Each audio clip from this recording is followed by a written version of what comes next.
કેશોદ હિતરક્ષક સમિતિ દ્વારા Keshod railway station પર લાંબા અંતરની ટ્રેનના સ્ટોપેજ આપવા અને પૂર્વ તરફ ટિકિટ બારી શરૂ કરવા માંગણી કરવામાં આવી છે. વેસ્ટર્ન રેલવે તરફથી 10 દિવસમાં હકારાત્મક અભિગમ અપનાવવામાં નહીં આવે તો આંદોલન શરૂ કરવાની ચીમકી ઉચ્ચારી છે. કેશોદ રેલવે સ્ટેશન એ વેસ્ટર્ન રેલવેના ભાવનગર ડિવિઝન હેઠળનું સૌથી વધારે મુસાફરોની અવરજવર અને સૌથી વધુ આવક ધરાવતું હોવા છતાં સુવિધાઓ આપવામાં પક્ષપાત રાખવામાં આવે છે. કેશોદ રેલવે સ્ટેશનને તાજેતરમાં ₹24,43,00,000ના ખર્ચે આધુનિક રેલવે સ્ટેશન બનાવવામાં આવ્યું છે,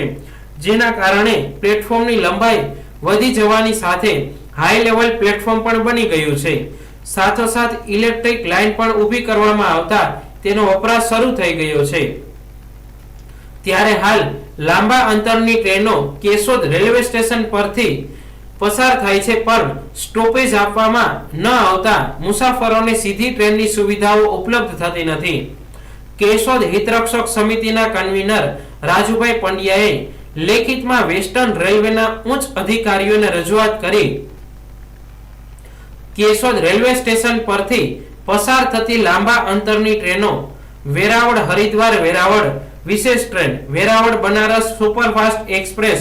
વેરાવળ ઇન્દોર એક્સપ્રેસ, સોમનાથ અમદાવાદ વંદે ભારત એક્સપ્રેસ અને વેરાવળ મુંબઈ વાયા ઢસા બોટાદ વીકલી ટ્રેનોને કેશોદ સ્ટોપ આપવા માંગ કરી છે. ઉપરાંત કેશોદની મધ્યમાંથી પસાર થતી બ્રોડગેજ લાઇનને કારણે શહેર બે ભાગમાં વહેંચાઈ ગયેલ હોય પૂર્વ તરફના પ્લેટફોર્મ નંબર 3 પાસે બુકિંગ વિન્ડો શરૂ કરવામાં આવે તો પૂર્વ તરફના શહેરીજનો પૂર્વ તરફના ગ્રામીણ વિસ્તારના મુસાફરોને સુગમતા મળી રહે અને સમયની બચત થાય તેમ જણાવેલ છે.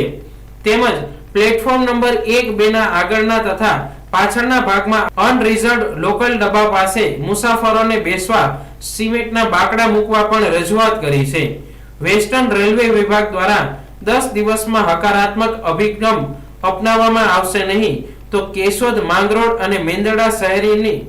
સામાજિક સંસ્થાઓ, વેપારી સંગઠનો અને જ્ઞાતિ સમાજના આગેવાનો, પદાધિકારીઓ અને નગર શ્રેષ્ઠીઓનો સાથ સહકાર મેળવી પ્રતિક ઉપવાસ, ભૂખ હડતાલ અને જરૂર પડીએ રેલ રોકો આંદોલન શરૂ કરવાની ચીમકી કેશોદ હિતરક્ષક સમિતિના કન્વીનર રાજુભાઈ પંડ્યા દ્વારા આપવામાં આવી છે.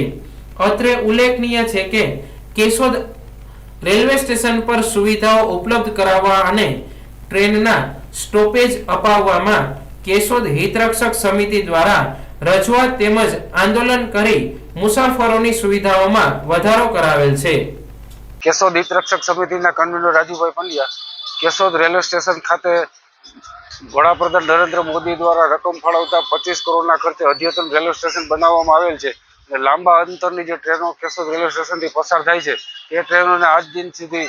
લેખિતમાં મૌખિક માગણીઓ કરવા છતાં આજ દિન સુધી સ્ટોપેજ આપવામાં આવેલ ન હોય, જેથી અમોએ આજે લેખિતમાં જનરલ રેલવે મેનેજર મુંબઈ અને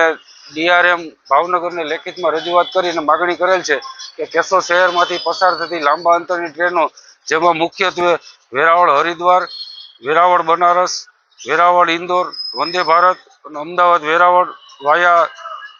ઢસા બોટાદ મુંબઈ ટ્રેનને સ્ટોપેજ આપવા માટે થઈ અને માગણી કરેલ છે. અને આ ટ્રેનોને સ્ટોપેજ આપવા માટે થઈ અને 10 દિવસની અંદર હકારાત્મક અભિગમ અપનાવવામાં નહીં આવે તો કેશોદ શહેર તાલુકો, માંગરોળ તાલુકો અને